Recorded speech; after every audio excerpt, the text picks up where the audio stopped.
Hello students, class 10th में chapter जो चल रहा था वैद्युत चालन का, उसमें आगे पढ़ेंगे हम आवेश प्रवाह की दृष्टि से पदार्थ कितने प्रकार के होते हैं। ठीक, इससे पहले वाले वीडियो में हमने आप लोगों को बताया था कि आवेश किसे कहते हैं, आवेश के कितने प्रकार होते हैं और आवेशों के कुछ उदाहरण। ठीक, तो आवेश हमने क्या बताया था कि आवेश जो है किसी परमाणु का एक मूल कण होता है। ठीक है, और आवेश जो होते हैं वो धनात्मक भी हो सकता है और ऋणात्मक भी हो सकता है, अर्थात आवेशों के दो प्रकार होते हैं।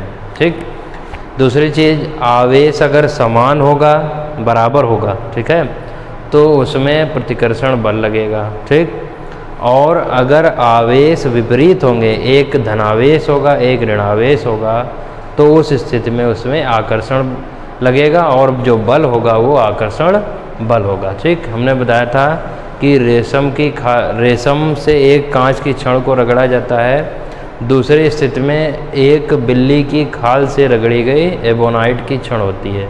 पहले क्या होता है कि रेशम से जो रगड़ी गई कांच की छड़, उन दोनों को समीप लाते हैं तो उस पर धनावेश होता है, तो अर्थात उनमें जो है प्रतिकर्षण बल होगा, दूर जाएंगी। जब समान आवेश होगा तो दूर दूर।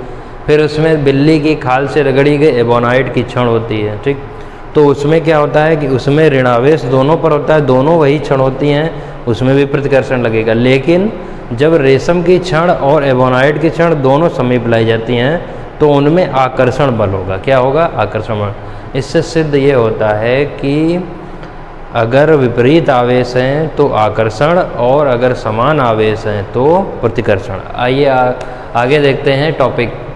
देखिए, आवेश प्रवाह की दृष्टि से दो प्रकार, एक तो चालक होता है, एक अचालक। ठीक है, एक चालक होगा, दूसरा अचालक। चालक क्या होता है? चालक के बारे में कहेंगे कि जिसमें आवेश एक स्थान से दूसरे स्थान को सुगमता से प्रवाहित हो जाता है। चालक वे पदार्थ होते हैं जिनमें आवेश एक स्थान से दूसरे स्थान को सुगमता से प्रवाहित हो जाता है। विद्युत के चालक अथवा सुचालक, सु माने होता है अच्छा, ठीक है, अच्छे जो है जिनमें धारा जो है कंडक्टिव धारा का अच्छी तरीके से हो सकते हैं। ठीक है, सुगमता से जिसको बोला जाता है। ठीक है, तो चालक वे होते हैं। इसमें क्या होगा? जैसे सभी धातुएं, पारा होगा, अम्लीय जल होगा, पृथ्वी होगी इत्यादि। ठीक, आपको ये लिखना है। तो चालक क्या होता है कि वे पदार्थ होते हैं जिनमें आवेश का प्रवाह एक स्थान से दूसरे स्थान को सुगमता से किया जा सके, विद्युत के चालक अथवा सुचालक कहलाते हैं। ठीक है जी, इसमें सभी धातुएं आएंगी। धातुएं का मतलब है सोना, चांदी, पीतल, तांबा इत्यादि। ठीक, अचालक में क्या होता है कि जिनमें आवेश का प्रवाह नहीं हो सकता, कोई भी कंडीशन पर उनमें जो है आवेश चार्ज जो होगा वो डेवलप नहीं हो पाएगा, वो क्या कहलाएंगे? अचालक।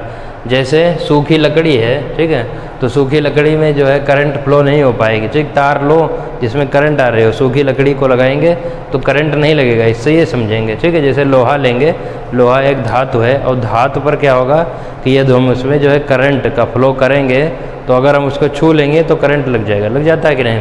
लेकिन इसी प्रकार लकड़ी, सूखी लकड़ी होगी तो उस पर नहीं लगेगा, मोम है उस पर नहीं लगेगा।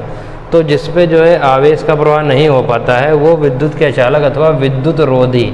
ये याद रखिएगा कि विद्युत रोधी भी बोला जाता है इसको। ठीक, रोधी यहाँ पर होगा जो रुकावट पैदा करे। ठीक, ये हो गया।